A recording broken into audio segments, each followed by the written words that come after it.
Un souffle glacé effleure les ruines d'un temple enseveli, comme un dernier soupir d'une civilisation oubliée. Vous êtes-vous déjà demandé ce qui disparaît quand les statues s'effritent et que les archives se consument? Lorsque les pierres portent encore les cicatrices du passé, mais que leurs récits se sont volatilisés, quelle vérité demeure cachée sous l'ombre du temps? Pendant les 2 prochaines heures, laissez-vous bercer par ces échos silencieux, ces fragments de monde effacés que l'histoire officielle a reniés. Fermez les yeux et imaginez les murmures lointains des peuples disparus, des cités rayées de la carte, des savoirs effacés d'un trait. Laissez cette exploration guider votre esprit vers les recoins oubliés de notre mémoire collective, là où se tissent les légendes enfouies. Plongez dans ce rêve éveillé et partez à la redécouverte de ce qui n'aurait jamais dû être oublié. Dans l'ombre feutrée d'une salle d'études oubliée, le silence se fait épais, presque palpable. Vous êtes assis devant un bureau poussiéreux, la lampe éclaire faiblement des pages jaunies, dont l'encre a pâli sous l'effet des siècles. Pourtant, c'est précisément dans ce calme que résonnent les questions les plus troublantes. Qu'avons-nous perdu lorsque le fracas des guerres, l'usure du temps et les volontés de destruction ont englouti des pans entiers de notre histoire? Les silences de Wopulan de la mémoire ne sont pas de simples vides. Ce sont des cavités grouillantes de récits absents, de voix étouffées et de savoirs disparus. Les récits officiels dessinent des lignes nettes. Dates, rois, batailles, progrès. Ils s'appuient sur des archives prétendument immuables, entretiens gravés dans la pierre ou dans le parchemin. Mais ces récits, aussi méticuleux soient-ils, reposent toujours sur des fragments sélectionnés, préservés, parfois ignorés ou négligés. Qui décide de ce qui mérite d'être consigné? Quels critères définissent la valeur historique? Derrière chaque chronique approuvée se cachent des choix arbitraires, des chemins élagués, des témoignages brusquement interrompus. Ainsi naissent les silences, non seulement ceux imposés par l'accident ou le destin, mais aussi ceux forgés par l'autorité et la censure. Au IIIe siècle avant notre ère, la grande bibliothèque d'Alexandrie symbolisait l'archivage universel des savoirs. On imagine ces rayonnages débordant de traités en tout genre. Philosophes et savants arpentaient ces galeries. Pourtant, un incendie, ou plusieurs selon les versions, réduisit en cendres des milliers d'ouvrages. Que contenait ce trésor intellectuel? Quelle philosophie, quelle science, quels poèmes éteints à jamais? Les échos de ces textes perdus suscitent depuis lors une fascination teintée d'angoisse. Et si l'humanité avait jeté aux flammes les graines de sa propre renaissance? Chaque livre consumé est une promesse non tenue, une brèche béante dans notre compréhension du passé. Mais les destructions ne se limitent pas aux incendies spectaculaires. La dégradation naturelle, la mauvaise conservation, les inondations de temples enfouis, la corrosion du métal, la pourriture du bois ou de la papyrus entraînent un lent effacement. Une tablette d'argile peut se fragmenter en 1000 morceaux, les inscriptions gravées devenir illisibles.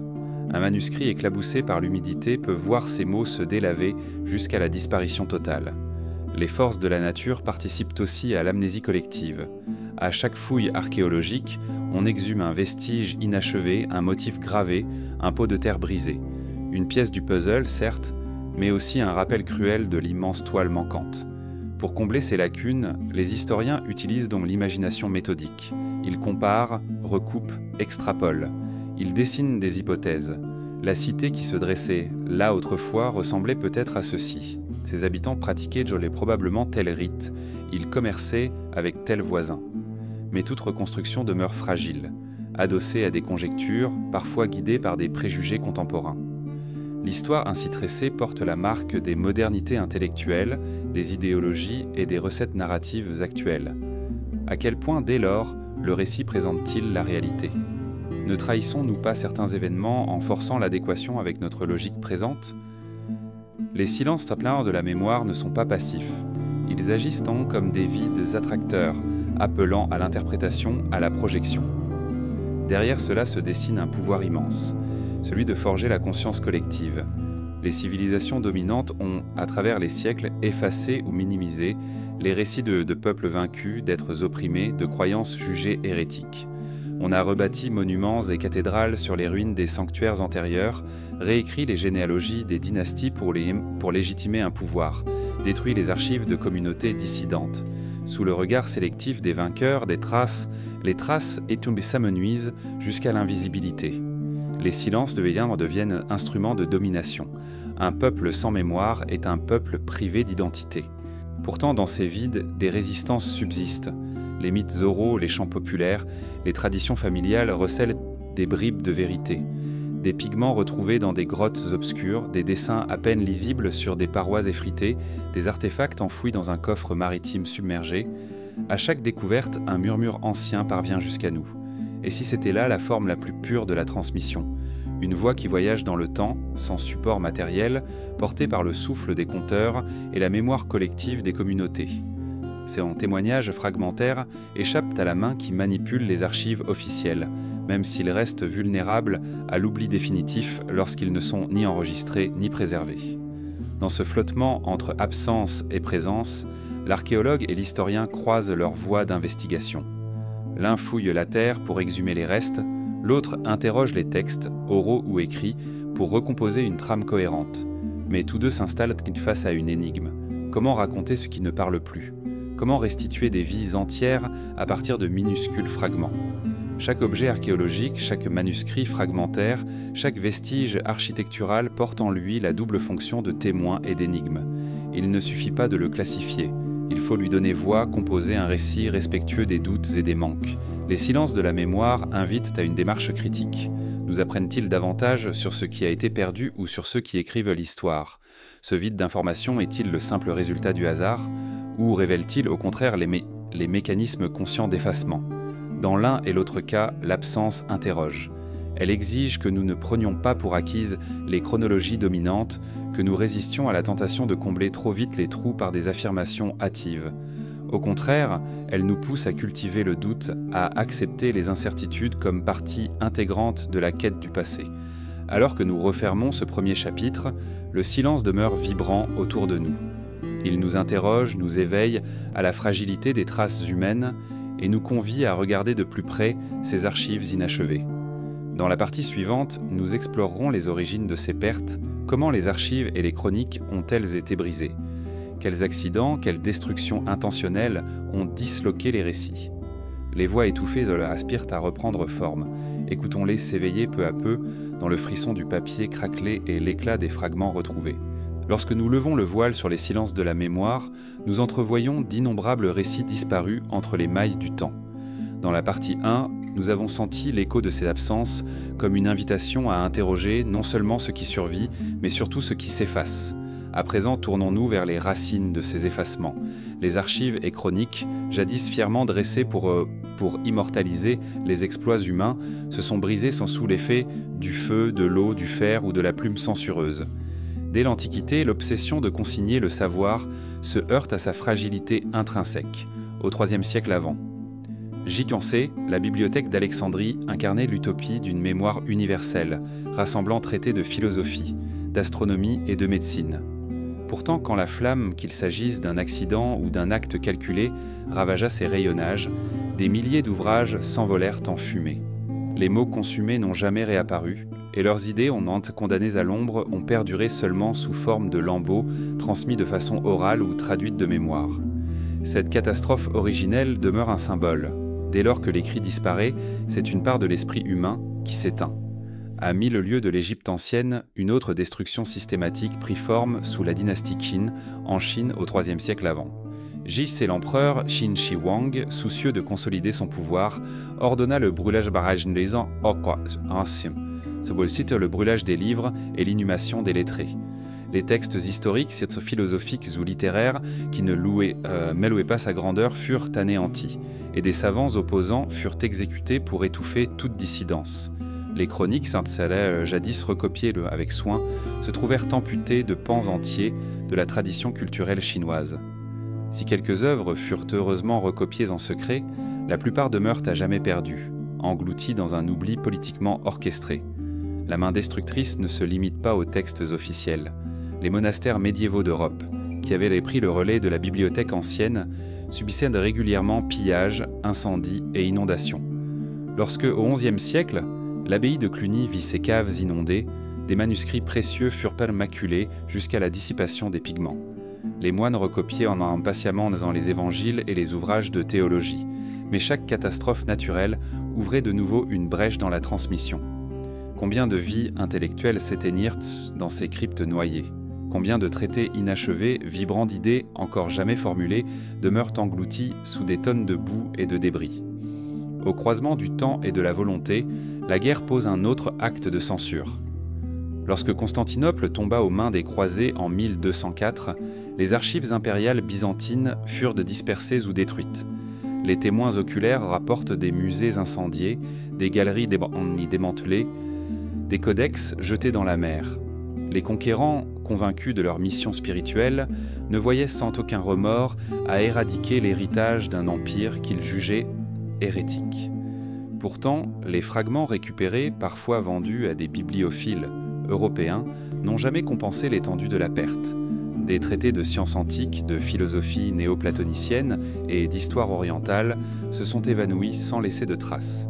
À l'ère moderne, les archives continuent de vaciller entre conservation et disparition. Lors du bombardement de Dresde en février 1945, la Sächsische Landbibliothek subit des dégâts irréparables. Des milliers de manuscrits médiévaux ravagés par le feu et l'eau, des registres paroissiaux, des lettres de sciences naturelles, des correspondances littéraires s'enfoncèrent dans la poussière radioactive, condamnées à l'oubli. Les historiens contemporains, confrontés à ces vides, doivent donc composer des récits bâtis sur des indices fragmentaires, une lettre égarée, le témoignage d'un réfugié, un microfilm abîmé. Les causes de rupture des chroniques ne se limitent pas aux forces extérieures. La main humaine peut altérer le contenu par omission ou falsification. Au XVIe siècle, lors de la Contre-Réforme, l'Église catholique imposa la révision de certains récits bibliques et hagiographiques, exigeant la suppression de passages jugés trop audacieux ou contraires à la doctrine. Des parchemins originaux furent remplacés par des copies expurgées, où les miracles exubérants et les critiques envers le clergé étaient discrètement effacés. Cette réécriture officielle invitait les fidèles à adhérer à une histoire contrôlée, où la vérité spirituelle s'exprimait selon un cadre étroit. Par bonheur, l'archéologie documentaire recourt aujourd'hui à la science pour révéler les textes cachés. Grâce à l'imagerie multispectrale, les palimpsestes, ces manuscrits dont on a gratté l'encre pour réutiliser le support, retrouvent leurs couches inférieures. Les anciens écrits recouverts de feuillets plus récents dévoilent leurs secrets sous un faisceau de lumière ultraviolette. Ainsi sont redécouverts des traités de médecine byzantine, des poèmes andalous ou des chroniques territoriales que l'absence avait englouties. Cette technologie illustre l'espoir de ranimer, par la science, les voix ensevelies. Pourtant, chaque méthode de restauration porte ses limites. Les spécialistes s'accordent à dire que, même quand un texte refait surface, il demeure fragmentaire. Lignes incomplètes, passages altérés, mots de traduction. Le contexte se trouve souvent irrémédiablement brisé, et le savant doit deviner l'intention originelle à partir de l'écho ténu de mots épars. Dans ces conditions, la reconstitution d'un récit historique est un acte de création aussi bien qu'une enquête, mélange fragile de rigueur et de conjecture.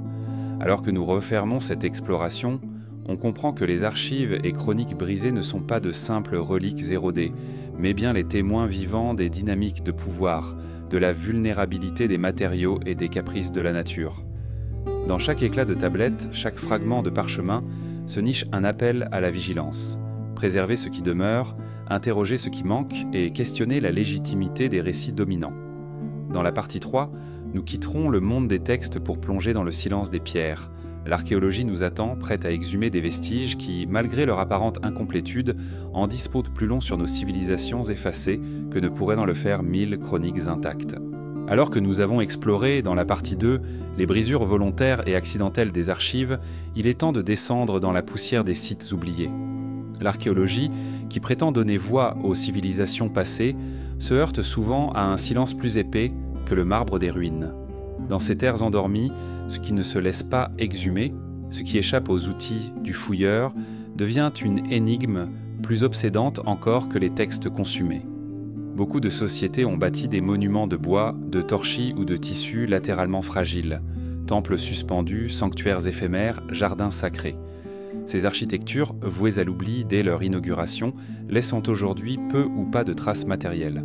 Comment imaginer, à partir d'un sol sans fondation durable, la forme et le sens de ces lieux de culte, de ces palais de plumes et d'ivoire qui, un jour, abritèrent le bruissement des rituels et les chants des prêtres? Au cœur de la préhistoire, l'essentiel du quotidien repose sur des outils en os et en bois qui se désagrègent sans laisser d'empreinte. Les silex taillés, cependant, témoignent d'un savoir-faire ancestral. Mais les couteaux en bois et les paniers retressés, c'est peut-être tout aussi cruciaux, ont disparu dans l'oubli organique. La matière vivante, exposée à l'humidité et aux insectes, se volatilise, emportant avec elle les indices d'une technologie domestique et d'une manière d'habiter le monde que seuls nos désirs de reconstruction osent en soupçonner. Au tournant du néolithique, la découverte de Göbekli Tepe en Turquie nous a appris que des piliers cyclopéens, sculptés de reliefs d'animaux, pouvaient en précéder de 1000 ans les premières cités. Mais combien d'autres sanctuaires plus modestes, fondés sur des monticules de terre ou des amas de pierres non taillées, restent invisibles? Chaque mètre carré non sondé, chaque site offshore encore inexploré, est un chapitre manquant dans le récit de la spiritualité humaine. Dans le désert du Sahara, les cercles de pierre de Nabta Playa suggèrent un calendrier astronomique antérieur aux pyramides égyptiennes. Pourtant, de nombreux vestiges y demeurent enfouis sous des dunes mouvantes, ensevelies par le souffle du vent. Les fouilles n'ont gratté qu'une surface infime d'un paysage jadis humide et foisonnant. Les sculptures en calcaire, déjà fragiles, ont cédé aux tempêtes de sable, et les échos d'un néolithique africain demeurent muets. L'Indus Valley, grande de 1000 cités planifiées, nous offre des rues parfaitement alignées et des systèmes d'irrigation ingénieux. Mais son écriture, gravée sur de petits sceaux de pierre, résiste à toute décryptation. Ce hiatus linguistique transforme ces inscriptions en hiéroglyphes muets. Nous savons qu'elles véhiculaient un message précis, mais leur sens se refuse à nos efforts d'interprétation. Chaque caractère non déchiffré est un secret de société. Sous les flots, les épaves se font tombeaux, silencieux de cargaisons oubliées. Le navire d'Uluburun, retrouvé près de la côte turque, a livré ses amphores et son cuivre, offrant un instantané du commerce bronze. Mais combien de galères et de jonques, chargées d'or, d'épices ou de parchemins, reposent dans l'obscurité abyssale? Les profondeurs marines abritent dans des vestiges qu'aucun coup de pioche ne peut atteindre, préservés hors de portée des historiens. Le pillage et le commerce illicite constituent un autre mur de silence. Lorsqu'un artefact quitte clandestinement un site, son contexte archéologique est irrémédiablement perdu. Le vase rare, arraché à sa couche stratigraphique, ne livre plus son datation précise ni sa fonction exacte. Les réseaux criminels dilupent la provenance des pièces et les musées privés gardent jalousement des pans entiers d'un monde ancien, ignoré par la recherche académique. Les conflits en moderne aussi testent l'archéologie. En Syrie, en Irak, en Afghanistan, des milliers de sites ont été laissés à l'abandon ou pire, détruits par la guerre. Telles des cicatrices, ces plaies ouvertes sur le sol portent la marque des bombes et des pillages organisés. Les fouilles sont interrompues, les universités désertées, et les savants n'ont parfois d'autre choix que de suivre les sentiers de l'exil pour sauver quelques trésors restants. Dans les jungles équatoriales, la végétation reprend ses droits sur les cités perdues. Les Angkors de la Mékong, enveloppés dans les racines des figuiers, ont été redécouverts grâce à l'imagerie satellite. Avant cette prouesse technologique, ces ruines dorment sous un tapis vert où seul le chant des oiseaux révèle un passé splendide.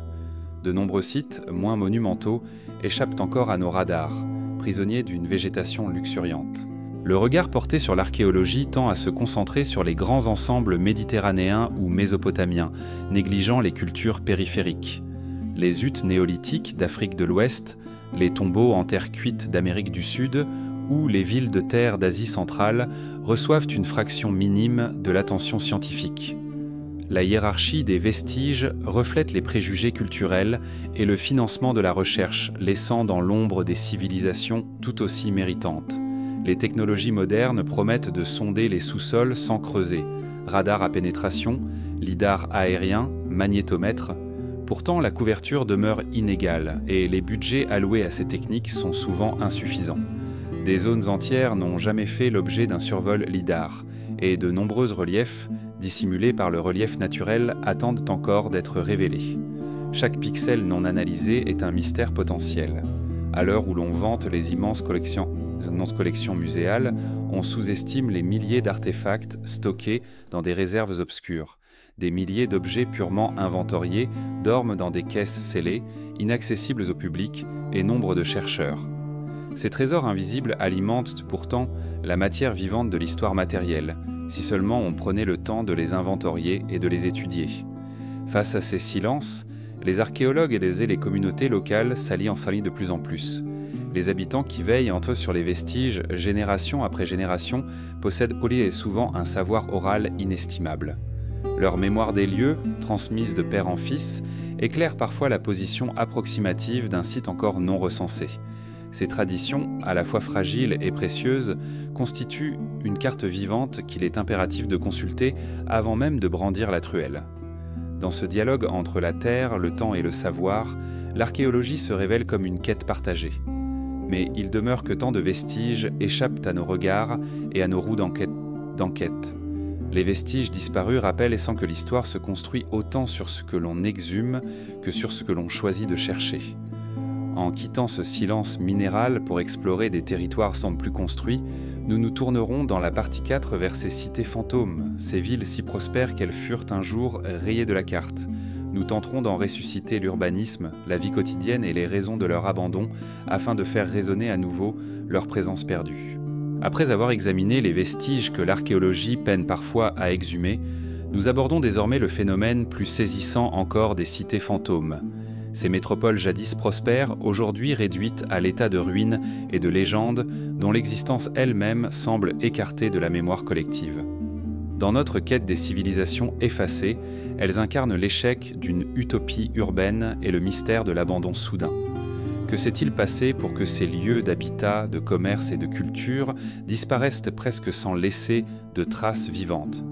Prenons le cas de Pompéi et d'Herculanum, ensevelis sous les cendres du Vésuve en 79 de notre ère.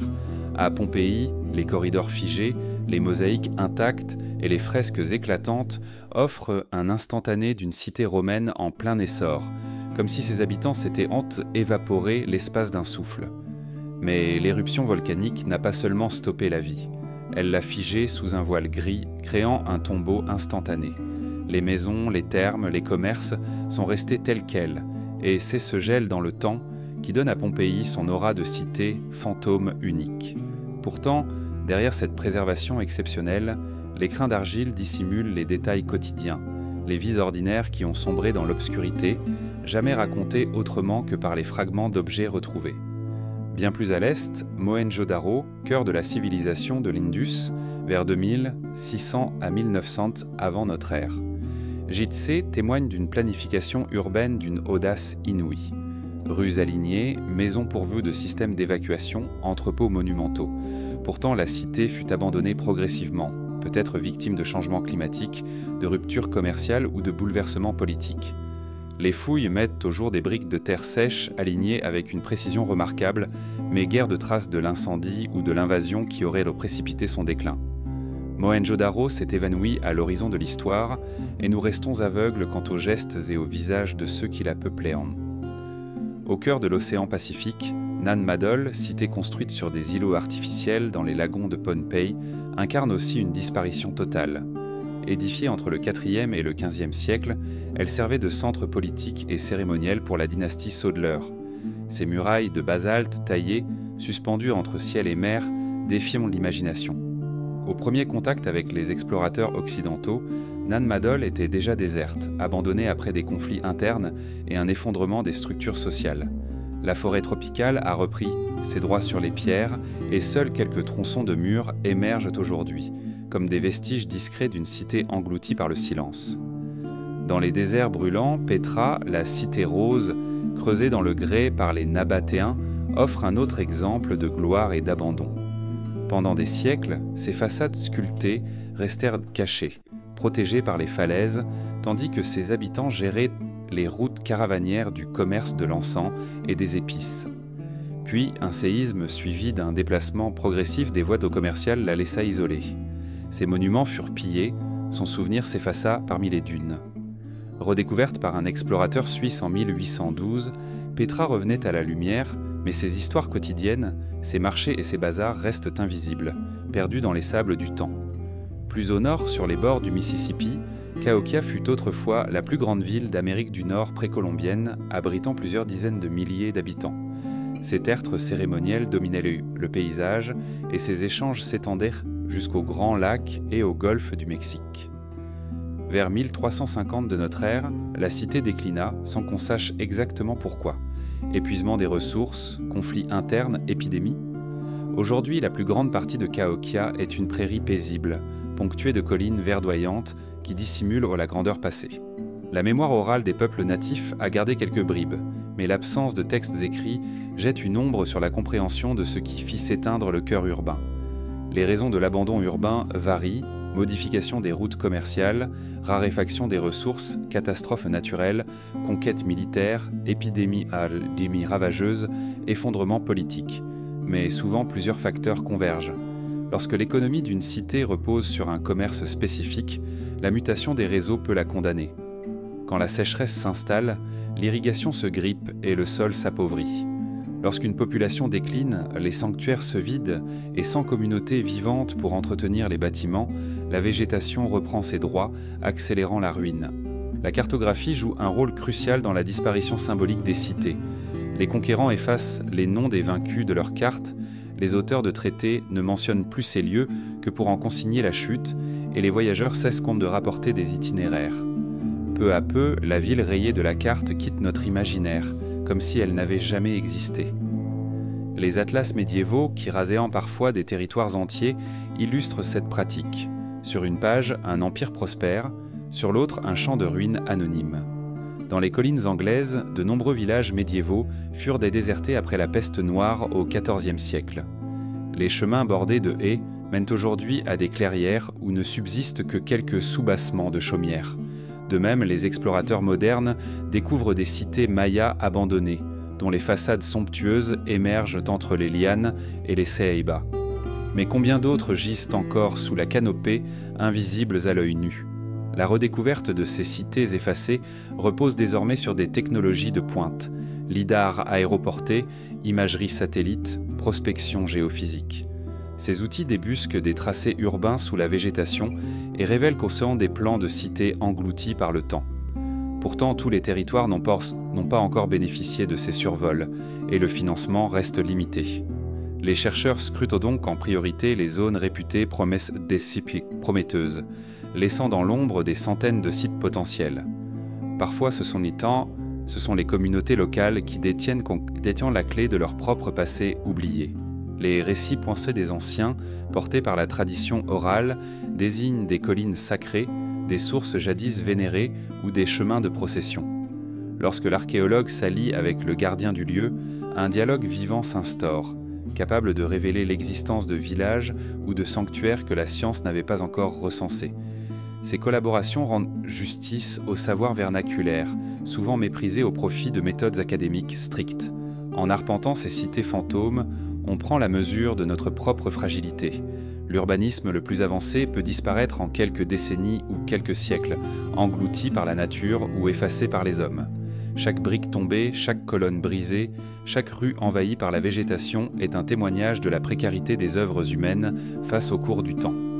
Dans la partie 5, nous quitterons ces paysages parfaitement structurés pour descendre dans les ateliers silencieux des anciens artificiers et techniciens à la recherche des savoirs enfouis, ces techniques et inventions perdues que l'histoire officielle peine à reconnaître. Dans la partie 4, nous avons arpenté les rues silencieuses de cités disparues, témoins muets de la fragilité des urbanismes antiques. À présent, tournons-nous vers un autre pan des civilisations effacées. Les savoirs techniques et artisanaux qui, jadis, faisaient la fierté de peuples entiers, mais se sont volatilisés dans l'oubli. Ces connaissances, transmises de maître à disciple, se sont souvent dispersées, là où l'écrit n'avait pas cours, laissant aujourd'hui des mystères insolubles et des questions ouvertes. Le secret de l'acier damassé, au motif tourbillonnant, reste l'un de ces mystères fascinants. Telle une danse de lumière sous la lame, cet alliage de fer et de carbone possédait une résistance et une flexibilité que l'on peine à reproduire intégralement. Les forgerons médiévaux du Moyen-Orient, qui maîtrisaient à l'affinage des couches d'acier, gardaient jalousement leurs procédés. Trempe, pliage et recuit suivaient en des rituels presque mystiques, où le moindre écart pouvait compromettre la lame.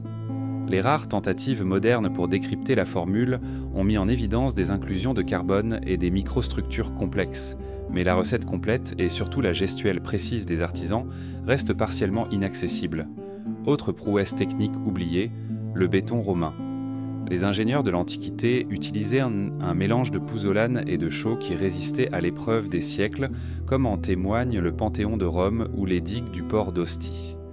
Sous l'eau, ce béton volcanique se renforçait même grâce à des réactions chimiques avec les minéraux marins. Aujourd'hui, les bâtisseurs contemporains cherchent à percer ce secret pour créer des matériaux durables et moins émissifs en carbone. Cependant, les proportions exactes, la température de cuisson et la granulométrie des composants demeurent difficiles à reproduire, et les traités romains, souvent transcrits en copie tardive, n'en livrent plus qu'un écho partiel. Parmi les feux secrets de l'histoire, celui de la flamèche grecque, ou feu grec, a semé la terreur sur mer. Cette arme incendiaire, dont la recette exacte a été perdue, se consumait même à la surface de l'eau, piégeant les navires ennemis dans un brasier impossible à éteindre. Les chroniqueurs byzantins décrivent un liquide épais, projeté à l'aide de siphons, mais les mentions concernant ces ingrédients, résine, nafte, chaux vive, restent sibyllines. Les expérimentateurs modernes proposent dans diverses hypothèses, sans jamais reconstituer un feu aussi durable que celui des anciens. Un indice de plus que certaines techniques militaires ne supportent pas la transmission au-delà de l'urgence de la guerre. Plus encore, l'Antikythera, ce mécanisme astronomique découvert au fond de la mer Égée, révèle un niveau de miniaturisation et de complexité mécanique impressionnant pour le IIe siècle avant. J'y pensais, engrenage en bronze, cadran lunaire et calcul de position stellaire, cette première calculatrice antique suggère que les anciens Grecs pouvaient modéliser les cycles célestes avec une précision phénoménale. Malgré des études poussées, nous ignorons encore comment ces artisans ont acquis un tel savoir-faire horloger. Le relais du Moyen-Âge n'a laissé aucune lignée d'horloger comparable avant le XIVe siècle, créant un trou de plusieurs siècles dans l'histoire de la mécanique. Dans le domaine médical, l'Égypte antique pratiquait des embaumements sophistiqués, utilisant des résines, des huiles et des sels minéraux pour préserver les corps des pharaons. Les tombes regorgent de récits d'incisions précises et de formules antiseptiques. Pourtant, le protocole exact, séchage, désinfection, parfum, s'est progressivement perdu. Et la plupart des papyrus médicaux ne décrivent donc que sommairement chaque étape. Des études récentes analysent les substances retrouvées sur les bandelettes, mais la transmission orale, abandonnée au fil des conquêtes, a laissé un vide que la chimie moderne peine à combler. Le Moyen-Âge arabe recelait des traités de pharmacopée, traduisant des drogues et des procédés d'extraction d'alcaloïdes. Al-Razi et Avicenne décrivaient déjà des méthodes de distillation pour isoler des substances médicinales. Lorsque ces ouvrages furent traduits en latin, l'Europe les adopta, mais certains savoirs restèrent cachés dans des manuscrits dispersés.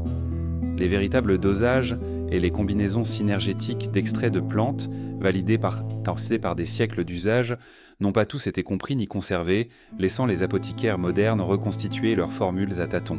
On raconte qu'en Chine, pendant la dynastie Han, les artisans maîtrisaient la fabrication de vernis lacqueul, capable de protéger le bois, le métal et la céramique avec une brillance et une durabilité inégalées.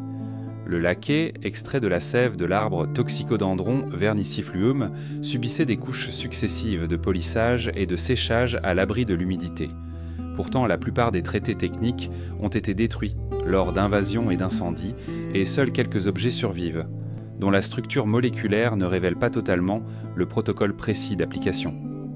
Les traités d'ingénierie hydraulique, qui peuplaient jadis les bibliothèques de Sumer et de Mésopotamie, décrivaient des systèmes d'irrigation et des barrages en briques crues adaptables aux crues irrégulières du Tigre et de l'Euphrate. Ces ouvrages de génie civil ont disparu sous les sédiments des alluvions, tandis que les tablettes d'argile, gravées en cunéiforme, sont fragmentaires. Les canaux antiques redécouverts offrent un aperçu, mais les rythmes d'entretien et les ajustements saisonniers, nécessaires au maintien de la fertilité des terres, restent largement méconnus. Dans certaines cultures précolombiennes, la métallurgie orfèvre utilisait des alliages d'or et d'argent étonnamment résistants, avec des techniques de cémentation et d'électrum raffinés. Pourtant, la conquête espagnole eut raison des ateliers locaux, et les maîtres artisans furent de contrainte à l'exil ou à la servitude. Les documents qui auraient pu décrire ces procédés ont été brûlés ou pillés, et les rares vestiges, fondus pour reprendre leur forme européenne, ont éliminé toute trace de la géométrie moléculaire propre aux Amériques. Même la construction de cathédrales gothiques, avec leur équilibre de voûtes, d'arcs-boutants et de contreforts, s'appuyait sur des règles géométriques précises transmises en secret de maître d'œuvre en apprenti. Les traités médiévaux, tels que ceux de Villard de Honnecourt, esquissent ces savoirs, mais manquent souvent de détails structuraux et mathématiques. Les tailleurs de pierre adaptés à l'architecture rayonnante avaient leurs propres gabarits et formules angulaires, dont la plupart ne figurent plus dans les chapitres publiés, laissant les restaurateurs contemporains redécouvrir patiemment ces calculs empiriques. Le capital même de ces savoirs perdus réside dans la pratique collective et les gestes précis, plus que dans les mots. Lorsque la filière de transmission est rompue, par la chute d'un empire, la disparition d'une confrérie ou l'abandon d'un atelier, les mots survivants peinent à rendre compte de la dimension opératoire et sensorielle du geste. L'histoire technique devient dès lors un terrain d'interprétation, de reconstitution partielle et de débats passionnés entre historiens des sciences, chimistes, métallurgistes et artisans. Dans notre quête des civilisations effacées, il est crucial de mesurer ce que représente la perte d'un savoir-faire. Chaque formule oubliée, chaque procédé disparu, nous prive non seulement d'un héritage matériel, mais aussi d'une vision du monde où l'homme dialoguait autrement avec la matière et l'environnement. Ces savoirs enfouis nous invitent à réapprendre, à écouter les matériaux, à revisiter les gestes anciens pour combler les vides de notre époque.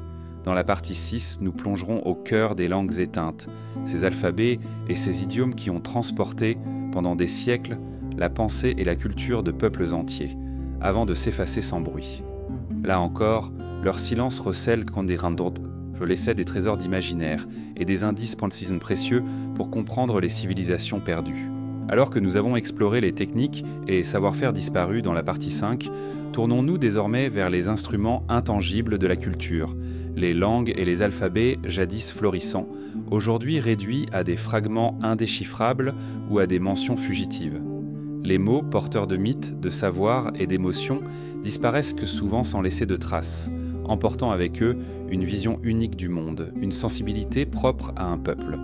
Le langage est plus qu'un simple outil de communication, c'est la charpente même de la pensée. Les grammaires, les tournures syntaxiques et le lexique d'une langue forgent un cadre mental spécifique. Lorsqu'un idiome s'éteint, c'est non seulement un code qui se perd, mais une manière d'appréhender la réalité qui s'efface. Les champs sémantiques d'une langue contiennent des concepts intraduisibles ailleurs, des nuances de culturel ancrées dans un terroir, une histoire et un imaginaire collectif. La disparition de ces langues est donc une rupture profonde dans la mémoire humaine. Parmi les alphabets les plus énigmatiques figure le linéaire A, utilisé par les anciens habitants de Crète vers 1818 à 1450 avant notre ère, jour après Jésus-Christ. Découvert au début du XXe siècle, ce script se compose de signes stylisés gravés sur des tablettes d'argile et sur des vases. Malgré des tentatives de transposition phonétique, aucun linguiste n'a encore pu associer ces symboles à un idiome connu ou proposer une lecture fiable. Le linéaire B, dérivé du linéaire A et déchiffré dans les années 1950, révèle seulement qu'il transcrivait le grec mycénien. Mais le contenu véritable du linéaire A demeure un secret, un écho brisé d'une culture pré-hellénique dont la langue est à jamais hors d'atteinte. À l'autre bout du subcontinent indien, l'Indus ou Harappa, vers 2600 à 1900 avant notre ère. Jitse a laissé derrière elle des milliers de petits sceaux en stéatite ornés de symboles.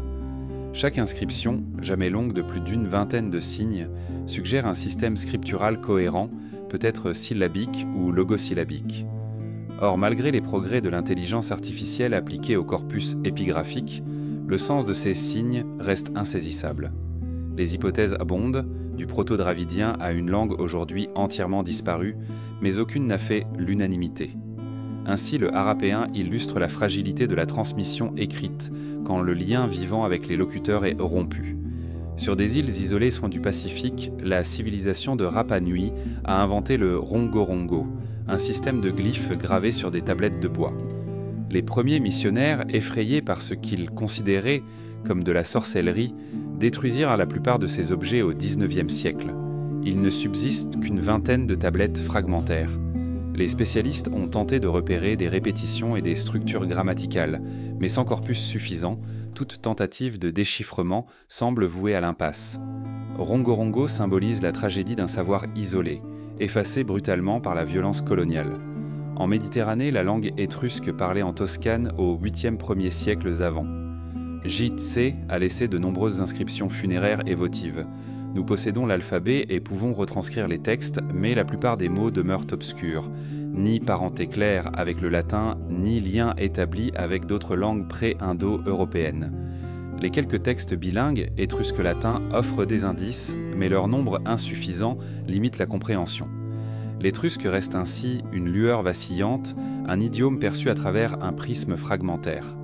Plus à l'est, dans l'Anatolie antique, les hiéroglyphes hittites et l'ancienne forme d'écriture louvite témoignent de traditions scripturales riches. Écrits sur des stèles et des tablettes d'argile, ces glyphes associent symboles syllabiques et idéogrammes. Les chercheurs ont pu décrypter le hittite cunéiforme, mais le louvite hiéroglyphique, utilisé pour des inscriptions royales, conserve des zones d'ombre. L'absence de texte explicatif rend incertaines certaines valeurs phonétiques. Cette difficulté souligne que le travail de déchiffrement dépend non seulement de la quantité de documents, mais aussi de leur contexte politique et rituel. Dans les îles britanniques, les inscriptions ogamiques, gravées sur des pierres vêtues à pente verticale entre le 4e et le 7e siècle, constituent un alphabet rudimentaire de 20 à 30 caractères. Destiné à transcrire des noms et des formules courtes, l'ogam reflète la transition entre le gaélique ancien et le vieil irlandais. Pourtant, la plupart des pierres portent des dédicaces lapidaires, laissant hors du champ tout texte narratif ou poétique. Ainsi, l'ogam nous offre un aperçu fragmentaire d'une langue encore en cours d'affirmation, avant qu'elle ne soit progressivement remplacée par le latin chrétien. De même, plusieurs idiomes précolombiens du continent sud-américain, tels que le quipu anka, un système de nœuds colorés, restent difficiles à interpréter pleinement. Si l'on comprend la fonction administrative et comptable des quipus, l'aspect sémantique de certaines combinaisons de nœuds et de cordelettes de couleurs n'a pas livré tous ses secrets. L'absence d'un équivalent écrit complique la restitution des messages oraux qu'il portait, probablement liés à des rituels et à des récits historiques. En Mésoamérique, le déchiffrement partiel de l'écriture maya démontre qu'un alphabet peut renaître de ses cendres.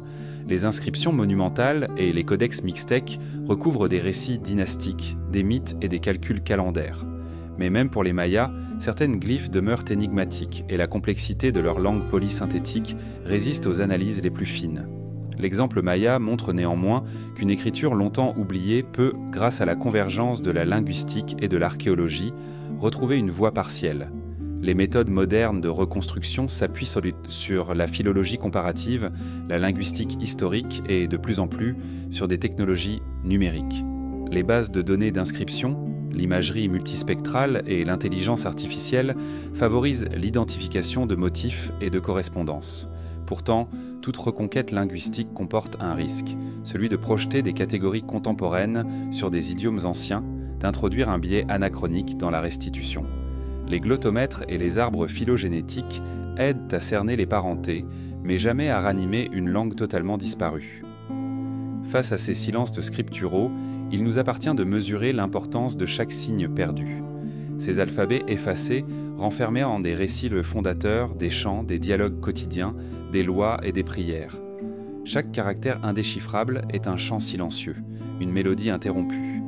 En observant ces échos muets, nous comprenons que l'histoire ne se limite pas aux pierres et aux dates, mais qu'elle vibre aussi au creux des mots. Alors que nous refermons ce chapitre sur les langues mortes, la question demeure: quelles croyances et quels mythes, interdits ou proscrits, ont été exclusivement portés par ces idiomes engloutis? Dans la partie 7, nous aborderons ces rites et ces légendes occultées pour éclairer les panthéons secrets que les langues éteintes avaient su conserver. Dès les débuts du christianisme, l'effacement des cultes païens s'est opéré par un système de synonymie et de diabolisation. Les fêtes de solstice, héritées de traditions nordiques et celtiques, furent décrites comme orgies sataniques. Les divinités anciennes se métamorphosèrent en démons. Les temples de Diane, de Bacchus ou d'Isis devinrent des cibles de vandalisme, leurs prêtresses dénoncées comme sorcières. Pourtant, sous les décombres des sanctuaires incendiés, on a retrouvé des inscriptions privées invitant au mystère dionysiaque, des litanies de femmes initiées inscrites à la craie sur les murs des cryptes, témoignant de pratiques secrètes maintenues à l'écart des regards officiels.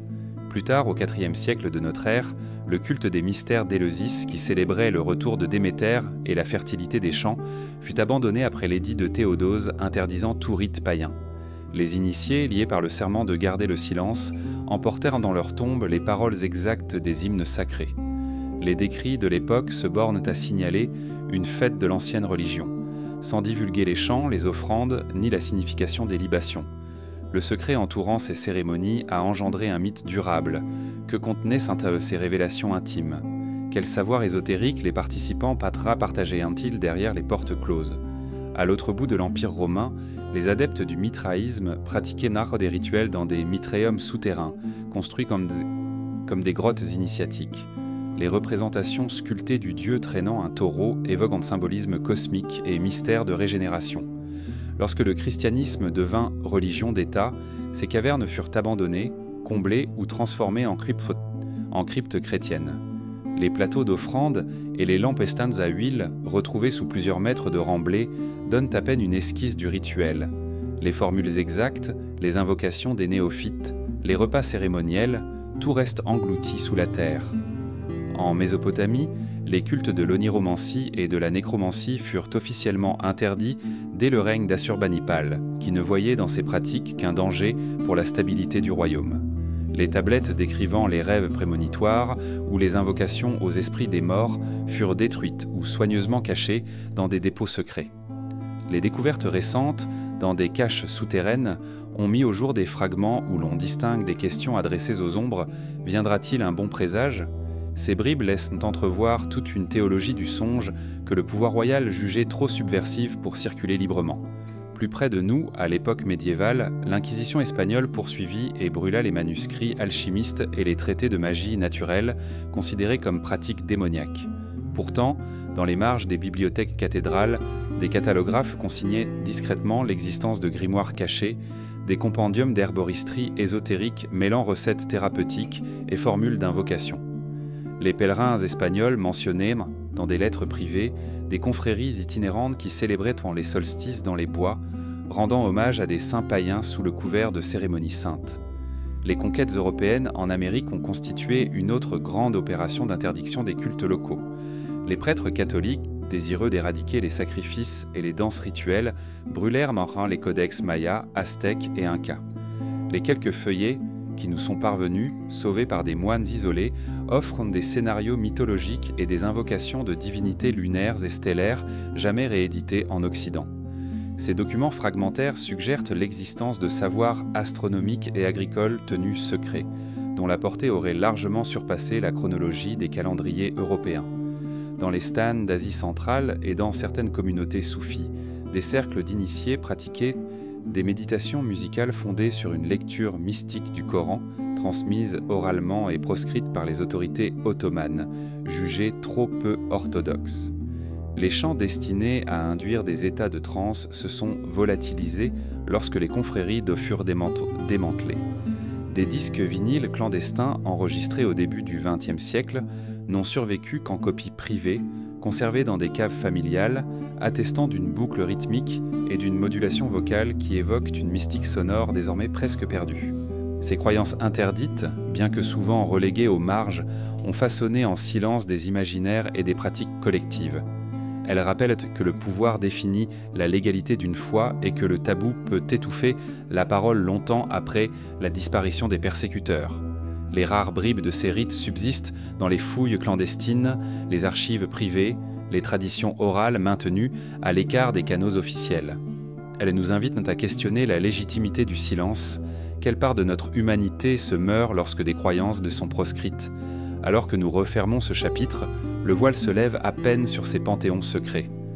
Dans la partie 8, nous rencontrerons ceux qui, à travers les âges, ont choisi de conserver et de protéger ces mystères. Sociétés initiatiques, ordres occultes et confréries discrètes, véritables gardiens du secret face aux assauts de l'histoire officielle.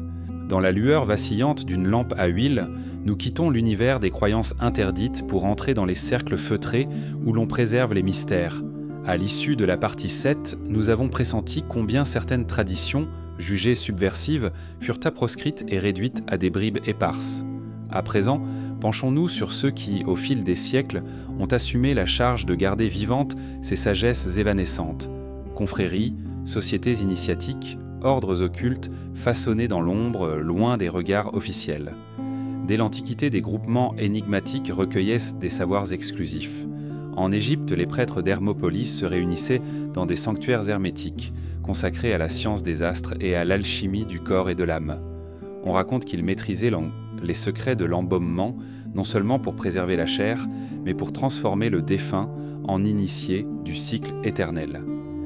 Les inscriptions très fragmentaires découvertes dans les hypogées évoquent dans des formules codées, conçues pour ne pas être comprises par les non-initiés, comme un verrou linguistique protégeant une connaissance ésotérique. Au Moyen-Âge européen, les Templiers incarnèrent une chevalerie secrète, mélange de moines guerriers et de gardiens de reliques saintes. Si leur rôle militaire est bien documenté, leur implication dans l'archivage et la protection d'artefacts sacrés tels que des codex apocryphes ou des fragments d'évangiles disparus restent entourés de rumeurs. Lorsqu'ils furent dissous en 1312, nombre de ces manuscrits furent transférés vers des chapelles reculées ou dissimulés sous des sols d'abbayes. Les quelques registres ayant survécu à la traque mêlent mention de trésors spirituels et allusions sibyllines à une vérité transcendante que seuls les plus fidèles pouvaient contempler. Plus au sud, en Andalousie médiévale, des confréries tasselées de savants musulmans, parfois appelés hijab par leurs contemporains chrétiens, se rassemblaient dans des madrasas secrètes. Elles copiaient et commentaient des traités philosophiques grecs, archivaient l'entre eux des observations astronomiques et débattaient ensuite de l'union de la raison et de la foi. Lorsque la reconquête chrétienne avança, certains de leurs écrits furent enterrés dans des jarres en terre cuite, puis cachés sous le plancher des mosquées reconverties en églises. Des fragments de ces manuscrits, retrouvés au XXe siècle lors de restaurations, offrent des aperçus fugaces sur une théologie rationaliste écartée par les dogmes dominants. À l'époque de la Renaissance, des cercles hermétiques émergèrent dans toute l'Europe. Les Rose-Croix, prétendument fondés au début du XVIIe siècle, promettaient de transmettre un savoir initiatique mêlant alchimie, kabbale et cosmologie platonicienne. Les manifestes publiés, tels que la Fama Fraternitatis, revendiquaient l'existence d'une fraternité invisible et universelle, censée guider l'humanité vers un âge d'or spirituel. Pourtant, l'identité réelle de ces mystiques reste indéterminée. Il est probable que divers philosophes, astrologues et occultistes aient utilisé ce mythe pour échanger, hors des académies officielles, des traités interdits. Dans l'Empire ottoman, des confréries soufis, comme les Bektashi, pratiquaient dans Pont des cérémonies nocturnes où l'extase rituelle permettait, selon eux, d'approcher la vérité divine. Ces réunions, tenues à l'abri des regards, mêlaient danse, musique et lecture de textes ésotériques. Quand le sultan Mahmoud II dissout les ordres soufis au début du XIXe siècle, de nombreux manuscrits furent brûlés ou exfiltrés vers des bibliothèques privées.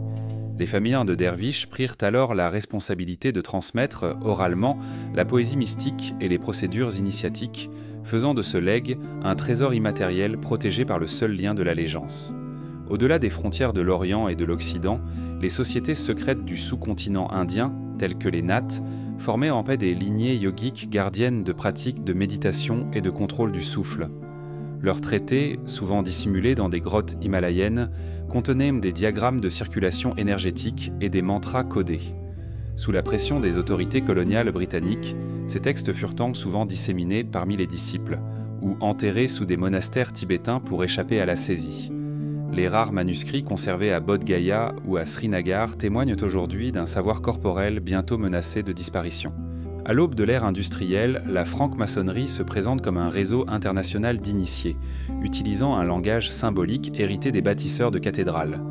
Les loges, par leur structure discrète, favorisaient la circulation d'idées philosophiques et scientifiques en marge des institutions ecclésiastiques et politiques. Nombre de documents internes, comme les cahiers de loge, enregistrèrent des débats sur la tolérance, l'égalité et la liberté de conscience. Lorsque certaines obédiences furent persécutées, ces archives furent cachées ou exfiltrées à l'étranger, et ne revirent le jour qu'au gré de restitutions partielles, laissant des lacunes dans la chronologie de leurs correspondances initiatiques. Aujourd'hui, l'héritage de ces gardiens du secret oscille entre mythes et enquêtes historiques. Les chercheurs d'archives doivent fouiller des collections privées, des dépôts d'églises ou des fonds d'anciens notaires pour retrouver des fragments de textes. Ils s'appuient sur la diplomatique, l'étude des sceaux, des filigranes, des écritures, pour authentifier chaque feuillet exhumé. À chaque découverte, la responsabilité est immense. Publier le savoir d'une confrérie expose ses descendants à la perte de l'aura initiatique, tandis que taire ces trouvailles perpétue un anonymat peut-être injuste. Les sociétés occultes ont joué un rôle ambigu, tout à la fois conservatrice d'un savoir jugé trop potentiellement subversif et vectrice d'innovation, à l'écart des dogmes officiels. Elles ont contribué à préserver des techniques médicales, des philosophies ésotériques et des observations scientifiques, pendant que les institutions majeures la censuraient ou l'ignoraient. Leur héritage nous rappelle que la transmission de la connaissance n'est pas toujours linéaire. Elle peut se faire en marge, dans des couloirs obscurs, où seuls les élus sont conviés. Alors que nous quittons ces loges feutrées et ces sanctuaires souterrains, une question demeure. Comment comprendre l'impact de ces gardiens du secret sur l'histoire officielle et sur notre monde contemporain ? Dans la partie 9, nous nous pencherons sur les mécanismes de censure et sur les stratégies, parfois invisibles, qui déterminent ce que l'on consigne ou ce que l'on étouffe dans les annales. Nous avons quitté dans la partie 8 les loges obscures des sociétés initiatiques, gardiennes de savoir jugées trop encombrants pour le récit officiel. À présent, levons le voile sur les stratégies plus faciles à passer inaperçues. Les mécanismes de censure déployés par les puissances qui tiennent la plume ou contrôlent l'imprimatur. Car au fil des siècles, écrire l'histoire n'a jamais été un acte neutre. C'est toujours un choix de mise en lumière et d'omission, un travail d'architecture des mémoires collectives. Dans les empires antiques, la production des annales dépendait de scribes placés sous l'autorité directe du souverain. En Mésopotamie, les monarques faisaient ouvrir de nouveaux registres pour vanter leurs conquêtes, effaçant soigneusement les noms des rivaux vaincus. Les premiers chroniques égyptiens, gravés dans la pierre des temples, consacraient la divinité du pharaon en effaçant des bas-reliefs les visages de ceux que l'on voulait exiler de la mémoire publique. Ce procédé de damnatio memoriae, perfectionné à Rome, demeure le modèle originel de l'effacement imposé par la victoire. Avec l'avènement du christianisme comme religion d'État, la censure sacrée trouva son prolongement dans le pouvoir ecclésiastique. Les conciles médiévaux dressèrent des listes de livres interdits, dont l'Index Librorum Prohibitorum devint la figure de proue. Les ouvrages jugés hérétiques étaient collectés puis brûlés, les auteurs excommuniés.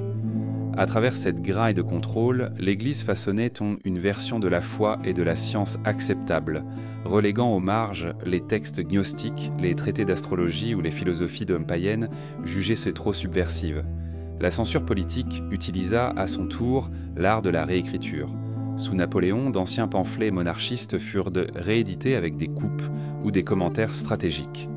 Les régimes totalitaires du XXe siècle, que ce soit en Union soviétique ou en Allemagne nazie, placèrent historiens et éditeurs sous surveillance, redéfinissant les curriculums scolaires pour glorifier l'idéologie du moment. Les manuels d'histoire se transformèrent en outils de propagande, omettant soigneusement les épisodes embarrassants, famine, purges, exactions, sous peine de lourdes sanctions. La censure coloniale permit aux empires européens d'imposer leurs récits sur les territoires conquis. Les récits des explorateurs servaient à justifier la mission civilisatrice. Les archives autochtones furent souvent brûlées ou reléguées dans les sous-sols des musées européens, tandis que les chroniqueurs locaux étaient marginalisés. L'histoire des peuples colonisés passa sous silence leur résistance et leur souveraineté ancienne, remplacées par des descriptions de sociétés primitives nécessitant la tutelle d'un pouvoir extérieur. À l'ère des États-nations modernes, la construction d'une identité collective repose encore sur des choix éditoriaux. Les manuels scolaires français, par exemple, ont longtemps entretenu un récit de la Révolution et de la colonisation plus unilinéaire qu'il n'est dans la recherche contemporaine. Les minorités, les femmes ou les régions dissidentes apparaissent tardivement, dans des chapitres additionnels.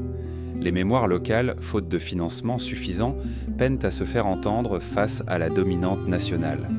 Au sein même du champ académique, les dynamiques d'encode de pouvoir se traduisent par des choix de publication. Les revues les plus prestigieuses se concentrent sur des thématiques classiques, financées par des comités de lecture issus des institutions dominantes. Les chercheurs qui abordent des sujets controversés, génocide, travail forcé, occultation des femmes, se heurtent parfois à des refus réitérés, à des délais de relecture prolongés, voire à l'obligation de formuler leurs conclusions dans un langage plus modéré. Les grandes maisons d'édition et les médias jouent un rôle analogue. Les récits vendeurs ou d'un grand public favorisent les best-sellers historiques qui confortent la vision commune, laissant dans l'ombre les enquêtes pointues et les voix dissonantes. Les journalistes, dépendants de subventions ou de pubs étatiques et privées, hésitent à financer des reportages sur les archives occultées. À l'époque numérique, la mise en avant algorithmique accentue ces biais. Les contenus jugés sensibles voient à leur audience bridée sans qu'aucune loi formelle ne l'impose. Pourtant, l'ombre de la censure suscite aussi des formes de résistance. Les réseaux de samizdat en Europe de l'Est, durant la guerre froide, permirent la circulation clandestine de textes interdits. Procès-verbaux, essais philosophiques, œuvres littéraires. À l'autre bout du spectre, les archives orales et les traditions racontées au coin du feu conservent des récits proscrits, souvent oubliés des bibliothèques officielles. Aujourd'hui, la numérisation participative et le web décentralisé offrent de nouvelles brèches, permettant à des collectifs de chercheurs et d'activistes de révéler des fonds jusque-là inaccessibles. En plaçant la censure au cœur de l'écriture de l'histoire, nous réalisons que chaque chronologie est en partie une construction idéologique. Les silences ne résultent pas toujours d'un manque de documents, mais de la volonté de ne pas laisser certaines vérités s'inscrire dans le livre universel du passé. C'est dans ces interstices, entre ce qui est dit et ce qui est tu, que s'ouvrent les fenêtres de la connaissance critique. Dans la partie 10, nous quitterons l'abstraction des récits contrôlés pour nous attacher à des objets concrets, ces artefacts controversés dont l'authenticité ou l'interprétation ont été battus en brèche et qui, malgré tout, continuent à interroger notre compréhension des civilisations effacées. Lorsque l'on sonde les siècles à la recherche de témoins tangibles, on découvre parfois des objets dont le statut oscille entre authenticité et supercherie, entre réelle prouesse ancienne et invention moderne. Ces artefacts controversés nourrissent à la fois l'émerveillement et le scepticisme, jetant une lumière vacillante sur les failles de l'enquête historique. Ils incarnent l'incertitude à l'état pur, qu'un objet ancien révèle un savoir oublié ou qu'il masque une falsification habile.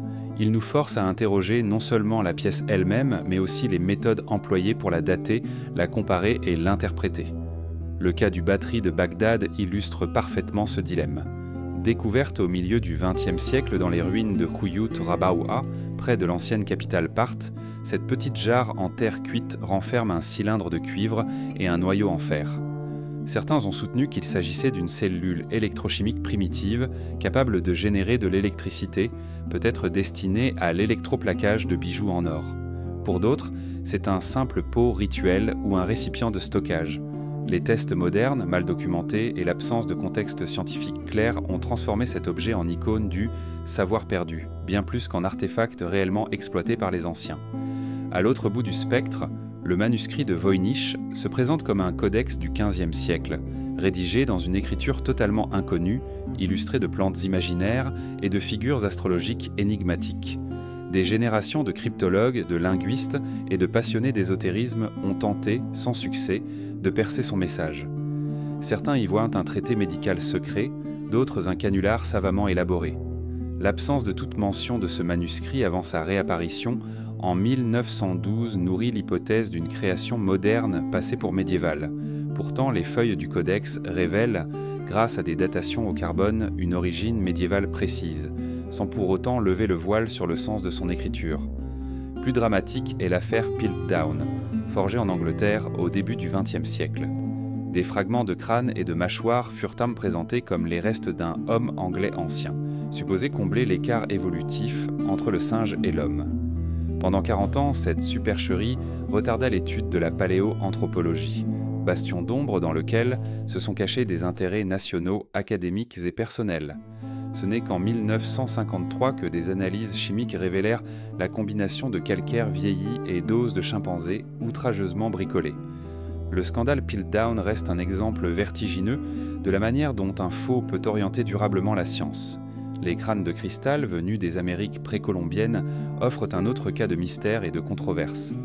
Selon la légende, 13 crânes de quartz taillés renfermeraient pour des pouvoirs mystiques, transmis par une civilisation avancée. Les analyses nous montrent cependant qu'ils ont tous été réalisés à l'aide d'outils rotatifs modernes et qu'ils proviennent, probablement, d'ateliers européens du XIXe siècle. Pourtant, Leur aura magique a suscité de nombreuses spéculations, dont certaines ont été propagées par des documentaires et des romans d'ésotérisme. Derrière le jeu de l'objet et du mythe se dissimule un commerce d'antiquités stimulé par l'appât du merveilleux. Le linceul de Turin, toile de lin frappée de l'empreinte supposée du corps de Jésus-Christ, cristallise l'ambivalence entre foi et science. Daté au carbone entre 1260 et 1390, il serait apparu au Moyen-Âge, postérieur d'au moins un millénaire à l'événement qu'il serait censé commémorer. Pourtant, ses partisans invoquent des analyses d'images, de pollen et de traces sanguines pour défendre l'hypothèse d'un tissu bien plus ancien. Débats passionnés, études contradictoires et intérêts confessionnels ont transformé ce simple drap en champ de bataille scientifique et spirituel. L'objet le plus spectaculaire reste peut-être la carte de Vinland, un parchemin censé dater du début du XVe siècle et représenter la côte nord-américaine avant même les voyages de colons. Si la carte dévoile une silhouette vraisemblable du Labrador, les encres et la patine n'ont pas résisté à l'analyse moderne, qui suggère un coloriage postérieur au XVIe siècle. Les défenseurs de l'authenticité parlent d'un indice crucial de la présence viking avant la colonisation européenne, tandis que les sceptiques pointent une copie maladroite et trop exacte d'informations contemporaines. Ces controverses en révèlent les failles et les limites de l'expertise traditionnelle. Quand un artefact émerge dans des contextes de fouilles mal documentés, son histoire est immédiatement compromise. Les marchands d'antiquités profitent de leur temps de la rareté, tandis que les chercheurs, affamés de nouveautés, peuvent se laisser séduire par l'apparente singularité de l'objet. Les protocoles de datation, carbone 14, thermoluminescence, analyse isotopique, apportent souvent des réponses mais soulèvent également de nouvelles questions. L'échantillon prélevé est-il représentatif ? Les résultats varient-ils selon les laboratoires ? Peut-on dater la matière du support ou bien le dernier passage à la chaleur, faussant ainsi les chiffres ? Au-delà de l'authenticité, l'interprétation même des artefacts nourrit les fantasmes. Les baguettes de pierre de Nampa, Idaho, supposées datées de plusieurs centaines de milliers d'années et incrustées d'argile moderne, ont été présentées comme la preuve d'une civilisation antédiluvienne. Les analyses ultérieures ont montré que l'argile s'était infiltrée dans une cavité fossile beaucoup plus récente. Néanmoins, l'idée a germé. Qu'apprenons-nous vraiment lorsque l'on présente un fragment comme porteur d'un savoir oublié ? Plus proche de nous, les trouvailles archéologiques, issues de fouilles clandestines ou d'explorations non contrôlées, engendrent un récit opaque. Un fragment de poterie exhumé illégalement au Proche-Orient peut rejoindre un collectionneur, échapper à l'examen par des archéologues et à la datation rigoureuse. Le risque était double.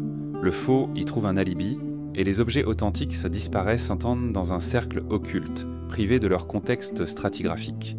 Les artefacts controversés, dans ces conditions, deviennent essentiellement des produits de marché, et non plus des témoins fiables de civilisations passées. Pourtant, l'ombre de ces mystères ne couvre pas uniquement les escroqueries. Certains objets authentiques restent incompris et stimulent des spéculations folles. Les disques de Nebra, découverts en Allemagne, portent un cadran céleste vieux de 3600 ans et leur interprétation astronomique demeure sujette à débat. Était-ce un calendrier, un symbole religieux ou un instrument pédagogique ? La complexité de l'objet, loin d'atténuer le mystère, l'amplifie, donnant naissance à des théories aussi variées que la navigation sacrée ou l'observatoire portatif. Ces artefacts controversés nous enseignent 3 leçons essentielles. D'abord, la quête archéologique ne se résume pas à l'extraction d'objets. Elle exige un protocole rigoureux, du terrain au laboratoire. Ensuite, le récit historique se nourrit volontiers de mystères, mais ceux-ci doivent être abordés avec une rigueur scientifique et un scepticisme sain. Enfin, l'artefact, pour jouer son rôle de témoin, a besoin d'un contexte, stratigraphie, documentation de fouilles, datation indépendante et transparence des résultats. L'archéologue clandestin n'est souvent ni savant ni explorateur romantique, mais un trafiquant guidé par la valeur marchande de chaque vestige. Les motivations varient, profit immédiat, désir d'impressionner une collection privée ou volonté de revendiquer un honneur patrimonial auprès d'un État-nation.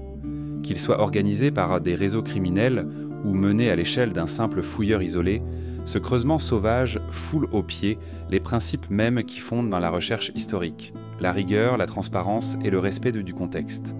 Chaque pelleté déplacée hors cadre est un pan d'histoire arraché sans retour. Les conséquences méthodologiques sont désastreuses. Un pot ébréché perdu hors de sa couche archéologique ne peut plus être daté avec précision. Sa relation avec les autres objets, les niveaux d'occupation, les brasiers anciens, les fosses domestiques, tout est effacé.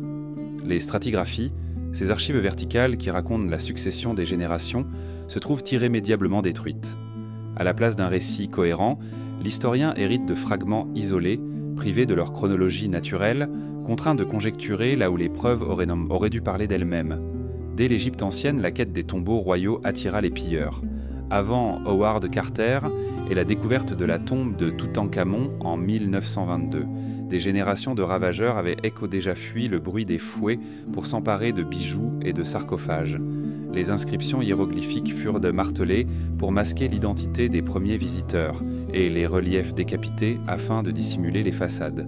Mais si certains trésors purent être sauvés pour la science, la plupart de ces voleries restèrent invisibles, enfouies dans le marché noir et scellant à jamais le destin de milliers de défunts oubliés. Au tournant du XXIe siècle, les conflits en Syrie et en Irak inaugurèrent une ère nouvelle de pillage intensif. À Palmyre, des milliers de vestiges millénaires furent extraits précipitamment, tandis que Daesh y érigeait son sinistre dictat destruction. Les pillards profitaient en Orman des routes délaissées pour convoyer vers la Turquie et l'Europe des chefs-d'œuvre antiques. À Mossoul, le musée fut spolié sous les bombes. Des bas-reliefs mésopotamiens disparurent dans la même nuit que la vie quotidienne des habitants. Ces vols de guerre sapent la mémoire collective d'une région entière, substituant la peur à la protection. Un autre exemple poignant est celui de Mez Aynak en Afghanistan. Site bouddhique vieux de 2600 ans, ses ruines furent menacées par un projet minier chinois. Tandis que des fouilles de sauvetage tentaient de documenter les reliques, des clandestins s'enfonçaient depuis la nuit dans les tunnels découverts, arrachant des statues et pillant des offrandes monétaires. Chaque pièce expédiée clandestinement brisait le fragile équilibre entre conservation et exploitation. La destruction rapide du site pour son cuivre a effacé non seulement la pierre, mais aussi l'âme d'une tradition bouddhiste locale. Ce pillage global s'appuie sur un marché de l'Antiquité opaque. Des maisons de vente aux enchères de Londres ou de New York vendent parfois des lots dont la provenance hésite entre fouilles scientifiques et excavations clandestines. Les galeries privées, soucieuses de satisfaire une clientèle fortunée, ne scrutent pas toujours le certificat d'exportation. Un sceau authentifié devient un lustre de salon, et l'acheteur contribue sans le savoir à l'oubli définitif d'un site millénaire. L'Internet complique encore la donne, des plateformes discrètes offrent des pilules numériques d'artefacts et les paiements anonymes protègent sur les acheteurs comme les vendeurs. Pour contrer ces réseaux, la communauté scientifique s'est tournée vers la technologie. L'imagerie satellite à haute résolution permet de repérer des trous fraîchement creusés dans des régions hostiles ou isolées. Des ONG collaborent avec des agences spatiales pour surveiller en temps quasi réel les déforestations archéologiques. À l'aide de drones et de lidar, on cartographie les sites avant même toute intrusion, créant ainsi un référentiel numérique de référence. Lorsqu'une anomalie apparaît, une alerte peut être déclenchée pour prévenir les autorités locales ou lancer une enquête sur le terrain. La police philatélique, appuyée par Interpol et l'UNESCO, organise également des opérations musée-théâtre. Des agents feignent d'acheter des pièces afin de remonter la filière, identifier les intermédiaires et libérer les objets volés. Mais ces actions restent marginales face à l'ampleur du trafic et au conflit d'intérêts. L'absence d'une convention internationale contraignante, assortie de sanctions harmonisées, laisse un vide juridique où les trafiquants prospèrent, libres d'exploiter les failles de chaque législation nationale. Les communautés autochtones et les citoyens jouent un rôle croissant dans la protection de leur patrimoine. En Amazonie, certains peuples quichua patrouillent leurs terres, enregistrant les coordonnées GPS des vestiges funéraires pour dissuader les braconniers. En Afrique de l'Ouest, des associations de jeunes guides archéologiques veillent sur les tumulus anciens, signalant toute intrusion étrangère. Ces initiatives locales, souvent non financées, illustrent la nouvelle donne. Les véritables gardiens de l'histoire sont parfois ceux qui vivent au quotidien près des vestiges. Mais la tension demeure. Comment équilibrer le besoin de connaissance et le respect des communautés ? L'accès libre au site ne peut se faire sans impliquer les riverains, sous peine de raviver le sentiment d'appropriation étrangère. Les campagnes participatives, où les habitants deviennent les premiers archéologues des origines, favorisent la cogestion des fouilles, évitant les ravages de la clandestinité. Cette approche inclusive fait renaître l'idée que le patrimoine appartient à tous, non à quelques collectionneurs privés. La pratique clandestine interroge enfin la responsabilité morale de chaque acteur. Un chercheur confronté à un artefact déraciné doit refuser une invitation à l'étudier hors contexte, même si l'opportunité promet des découvertes spectaculaires. Les revues scientifiques ont commencé à refuser les publications portant sur des objets dont le permis de fouille n'est pas clair.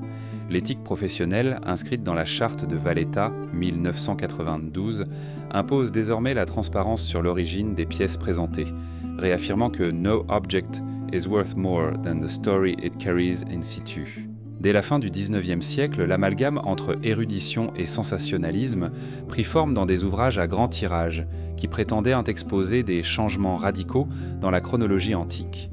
Certains pseudo-historiens firent d'en valoir l'existence d'un Orient primordial antérieur aux premières dynasties sumériennes, s'appuyant sur des fragments de tablettes mal datées et sur des interprétations linguistiques audacieuses. Ces assertions flairaient l'exotisme et le mystère, séduisant un public avide d'énigmes plutôt que d'analyses bellivocritiques. L'impact fut durable. Des générations d'étudiants baignèrent dans des notions tronquées et certaines hypothèses, bien qu'infléchies par la recherche académique, continuent donc d'alimenter la culture populaire.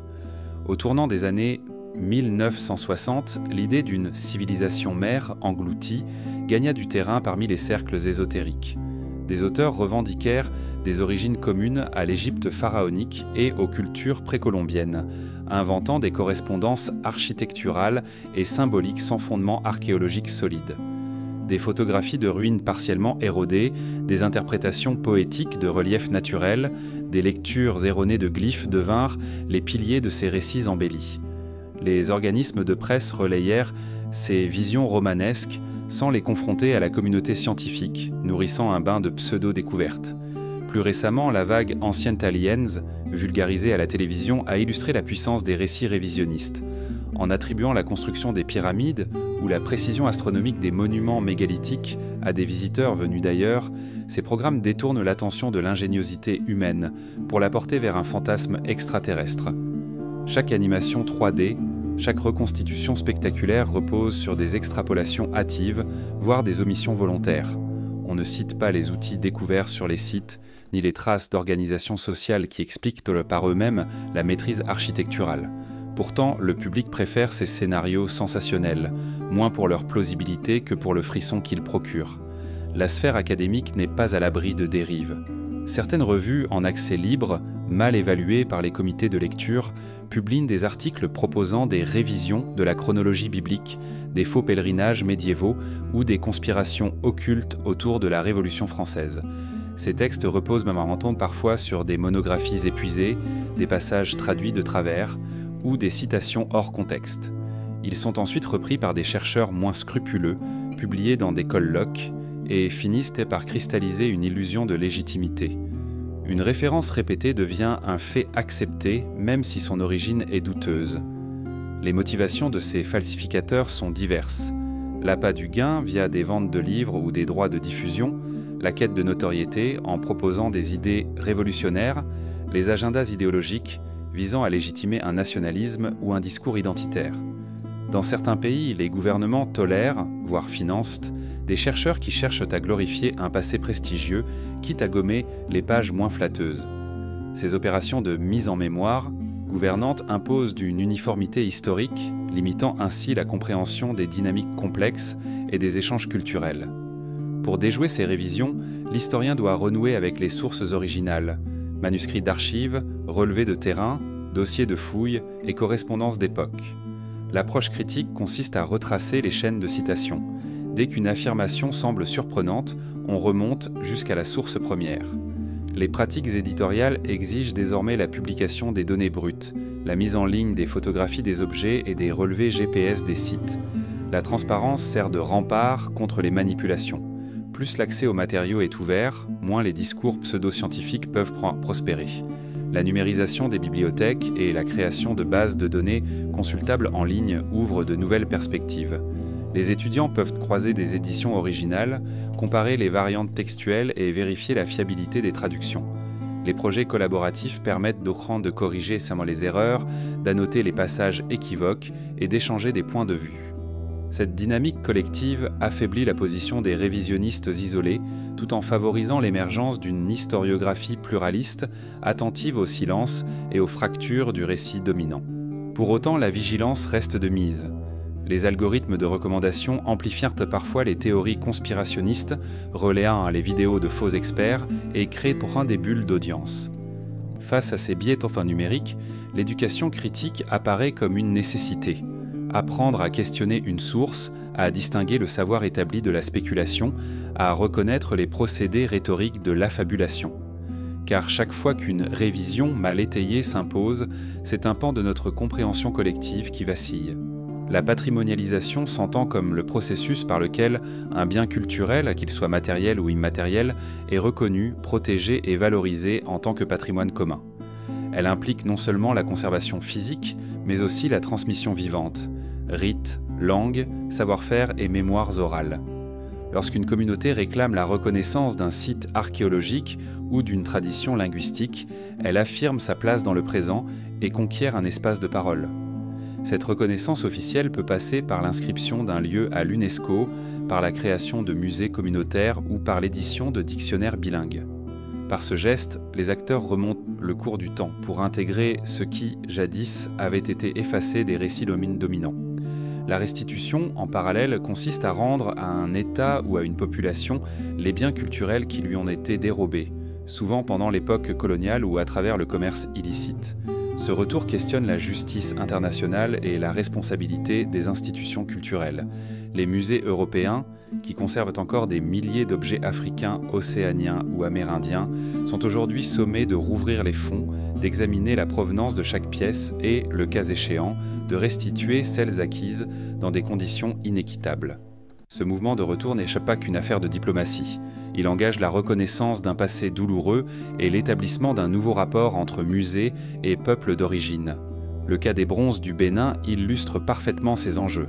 En 1897, l'expédition punitive britannique détruisit le palais du roi de Bénin et emporta quelques 3000 plaques de laiton et sculptures en bronze. Pendant plus d'un siècle, ces pièces furent dispersées dans les collections de Londres, de Berlin, de Paris et d'ailleurs, tandis que la mémoire yoruba restait muette face à cette spoliation. À partir des années 2000, la pression politique et intellectuelle s'accrut. La Nigeria réclama le retour des bronzes comme un acte de réparation culturelle. Plusieurs villes européennes s'engagèrent à restituer progressivement ces chefs-d'œuvre, amorçant un dialogue nouveau entre musées et communautés nigérianes. La restitution, dans ce cas, a permis de relancer des recherches sur les techniques de fonderie anciennes et de réintégrer ces objets dans la narration historique locale. Autre exemple emblématique, les marbres du Parthénon, dits marbres d'Elgin. Retirés d'Athènes au début du XIXe siècle, ils ornent aujourd'hui le British Museum. Les Grecs ont longtemps réclamé leur retour, dénonçant le contexte colonial dans lequel ils furent enlevés et l'atteinte portée à l'intégrité architecturale du monument. Malgré les résistances institutionnelles, la question revient périodiquement dans le débat culturel, soulevant des interrogations sur la propriété universelle des œuvres d'art et le droit des peuples à restaurer la cohérence de leur patrimoine. Un accord de longue haleine et une coopération muséale transnationale semblent aujourd'hui la seule voie possible pour réconcilier légalité et éthique. Au-delà des objets, la patrimonialisation des patrimoines immatériels engage des dynamiques sociales et linguistiques très riches. Dans les Andes, la revitalisation du quechua et de l'aymara s'appuie sur l'inscription de ces langues au patrimoine mondial immatériel de l'UNESCO, sur l'introduction d'émissions radiophoniques dans les idiomes locaux et sur la publication de manuels scolaires bilingues. De même, la remise en lumière des danses cérémoniales zapotèques ou des chants cérémoniels aborigènes participe à redonner voix aux cosmogonies originelles, longtemps reléguées aux marges. La reconnaissance de ces formes d'expression contribue à renforcer la fierté identitaire et à enrayer la disparition des savoirs transmis par voie d'oral. Les technologies numériques Budran jouent un rôle grandissant dans cette résurrection des voix. Les projets de numérisation de manuscrits anciens, de bases de données d'inscription et de fichiers sonores d'anciens locuteurs permettent de reconstituer et de diffuser des trésors souvent fragiles. Des plateformes collaboratives accueillent des contributions venues des quatre coins du monde. Photographies de vestiges, enregistrements de chants, témoignages vidéo. Cette mémoire partagée est à la fois un outil de recherche et un pont entre les générations. Elle offre une forme de restitution symbolique. Même si l'objet matériel ne revient pas physiquement, l'accès global à son image ou à son contenu intellectuel renouvelle le rapport au passé. Pour autant, la patrimonialisation et la restitution ne sont pas sans tension ni critique. Certains craignent la standardisation des récits. Lorsqu'un site devient patrimoine mondial, il est encadré par des protocoles internationaux, parfois éloignés des usages locaux. Les restitutions, même sincères, peuvent s'accompagner d'exigences de muséographie ou de restauration qui trahissent la vision d'origine. Les communautés demanderont parfois un simple lieu de culte ou d'exposition, tandis que les institutions proposent des laboratoires techniques ou des parcours scénographiques ignorant du contexte spirituel. Trouver un équilibre entre expertise scientifique et respect des pratiques ancestrales reste un défi constant. Sur le plan identitaire, l'intégration des récits effacés opère une redéfinition des discours nationaux. Les manuels scolaires, jadis centrés sur un récit homogène, accueillent désormais des chapitres consacrés aux peuples autochtones, aux femmes et aux minorités dont l'histoire avait été marginalisée. Cette réécriture pédagogique nourrit une citoyenneté plus inclusive, mais suscite aussi des débats vifs. Quelle part de l'enseignement doit-on dédier à la réparation ? Des tensions émergent lorsque certains parents ou élus craignent un trop-plein mémoriel ou l'apparition de victimisme jugé paralysant. Pourtant, le silence comblé révèle l'importance de la diversité des expériences humaines. Chaque fil porté au grand jour enrichit la trame collective et affermit le sentiment d'appartenance. Sur le plan économique et urbain, les sites patrimoniaux restaurés attirent touristes et investisseurs, transformant villages ou quartiers oubliés en pôles d'attraction. À Accra, les restitutions d'objets royaux ont conduit à la création de musées vivants et d'ateliers d'artisanat, générant des revenus locaux et un regain de fierté. Mais la muséification peut aussi dériver en gentrification. La hausse des loyers, la standardisation des boutiques de souvenirs et la mise en scène folklorique menacent parfois la viable quotidienneté des habitants. L'héritage silencieux devient alors une marchandise, où la quête d'authenticité s'achète au prix de l'érosion des modes de vie réels. Sur le plan social, la restitution agit comme une forme de justice réparatrice. Lorsque les bronzes du Bénin regagnent leur terre d'origine, ce n'est pas seulement un objet qui revient, c'est la reconnaissance du crime colonial, un signe fort adressé aux descendants des victimes. Ces retours déclenchent souvent des processus de dialogue intergénérationnel, où grands-parents et enfants renouent un lien affectif marqué par l'histoire. Les diasporas, quant à elles, voient dans ces restitutions la possibilité de se réapproprier un héritage dérobé, favorisant le sentiment d'une appartenance transcendante aux frontières nationales. Dans le champ académique, l'émergence de nouvelles sources nourrit une renaissance des méthodes de recherche. Le partage des données patrimoniales, photographies haute résolution, fichiers sonores, relevés 3D, incite à des approches interdisciplinaires. Archéologues, informaticiens et linguistes collaborent pour redessiner des cartographies numériques dynamiques, reliant sites archéologiques, corpus littéraires et récits oraux. Cette synergie ouvre des perspectives inédites. Reconstitution virtuelle de cités disparues, traduction de langues mortes en contexte, modélisation des échanges commerciaux anciens. L'héritage silencieux devient alors un laboratoire vivant, où les épistémologies se mélangent pour interroger le passé à l'aune du présent. Pourtant, ce réveil mémoriel porte aussi ses fragilités. La patrimonialisation peut glisser vers le tokenisme, où quelques symboles suffisent à afficher une posture inclusive sans modifier en profondeur les structures de pouvoir. Des cérémonies fastueuses et des expositions spectaculaires laissent parfois intacts les problèmes de discrimination ou de disparité économique. De plus, la centralisation des décisions patrimoniales, confiées à des instances étatiques ou internationales, peut étouffer les initiatives locales, éloignant les communautés originelles du pilotage des projets qui les concernent. L'héritage silencieux s'inscrit enfin dans un contexte écologique et climatique changeant. Les sites archéologiques et les bâtiments historiques subissent les effets du réchauffement, acidification des pluies, montée des eaux, phénomènes extrêmes. Restaurer et conserver exige désormais de penser durable, choisir des matériaux compatibles avec les équilibres locaux, impliquer les savoirs traditionnels de gestion du paysage et mobiliser les techniques ancestrales de construction. Les terrasses Inca restaurées au Pérou, par exemple, redeviennent à la fois un attracteur touristique et un moyen concret de lutte contre l'érosion. un double héritage écologique et culturel. Dans ce melting pot de mémoire et d'innovation, la restitution et la patrimonialisation façonnent aussi nos imaginaires collectifs. Les fictionnaires et les séries historiques empruntent désormais des récits jusqu'ici marginalisés, générant un dialogue entre culture populaire et savoir académique. Les festivals de cinéma documentaire, les podcasts d'histoire locale et les plateformes de réalité virtuelle intègrent ces voix ressuscitées, contribuant à une démocratisation des récits. L'héritage silencieux se diffuse au gré des écrans, des ondes et des réseaux, élargissant le public au-delà des seuls cercles universitaires. Pourtant, derrière ces réussites, plane la question du temps long.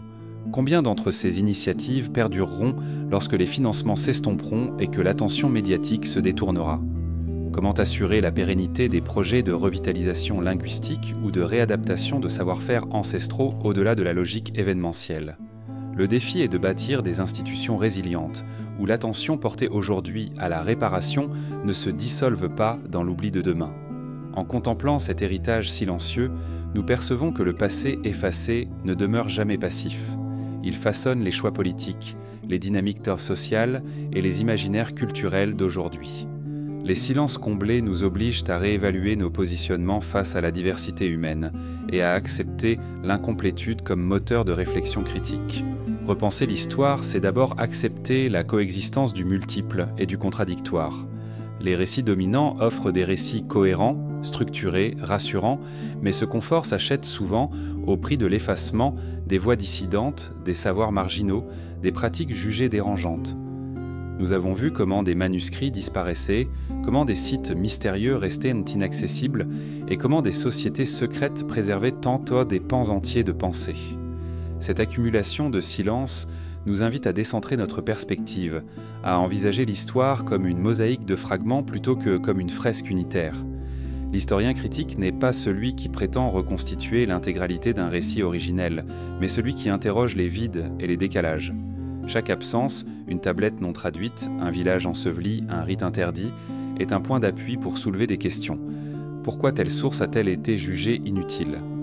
Quels intérêts ont guidé sa conservation ou sa destruction ? Ces interrogations, souvent plus révélatrices que les faits eux-mêmes, ouvrent des chemins de recherche nouveaux, capables de bousculer nos certitudes. Cette posture exige de renoncer à l'illusion du regard objectif et neutre. L'archive, le site archéologique ou la pierre gravée portent déjà la marque des acteurs qui les ont manipulés. Conquérants, conquêtes, chercheurs, collectionneurs, agents patrimoniaux. À chaque étape, un filtre s'est interposé entre le passé et nous. Repenser le passé, c'est renoncer à l'idée d'une vérité immuable. C'est plutôt accepter l'idée d'une lecture en mouvement, sujette à révision au gré des découvertes et des sensibilités nouvelles. Les méthodes contemporaines de restitution s'inscrivent dans cette démarche. Elles privilégient la co-construction. Archéologues et communautés locales, linguistes et anciens locuteurs, institutions culturelles et détenteurs de traditions orales travaillent de concert. Cette alliance marque un tournant. Le passé ne s'impose plus d'en haut, masquant les marges, mais se construit de bas en haut, en intégrant la pluralité des expériences et des mémoires. Les silences ainsi comblés ne sont pas imposés, mais négociés, ouvrant un espace de dialogue et de reconnaissance. Sur le plan conceptuel, repenser le passé engage aussi une approche interdisciplinaire. L'histoire croise la géographie, l'écologie et même la science des matériaux pour appréhender les traces matérielles. Les simulations numériques, les cartes interactives et les reconstitutions virtuelles jouent un rôle précieux, à condition de ne pas remplacer le doute par l'illusion d'un monde numériquement restitué. Le virtuel doit venir éclairer le réel en illustrant les hypothèses plutôt qu'en les figer. Dans les salles de classe, cette posture critique se traduit par un enseignement de l'histoire fondé sur l'enquête. Les élèves savent que chaque affirmation s'appuie sur une source, qu'elle peut être discutée, remise en question ou complétée. Les activités pédagogiques privilégient l'examen de documents variés, extraits de journaux, photographies, objets patrimoniaux et encouragent la comparaison des points de vue. Cette méthode forme des esprits curieux, capables d'interroger la légitimité des récits officiels et de reconnaître la valeur des voix trop longtemps marginalisées. Pour le citoyen, repenser le passé a un impact concret sur le présent. Il permet de comprendre les racines profondes des inégalités, des conflits et des tensions. Lorsque des nations revendiquent la restitution d'artefacts ou que des peuples revendiquent la reconnaissance de leur langue, c'est la question de la justice historique qui se pose. Accepter la complexité du passé, c'est aussi admettre que notre présent porte les stigmates de ces silences et que seul un dialogue ouvert peut favoriser la réconciliation et le respect mutuel. Enfin, cette invitation au questionnement ne se termine pas ici. L'histoire, comme toute science humaine, demeure un champ ouvert, où chaque génération apporte son lot de doutes et de découvertes.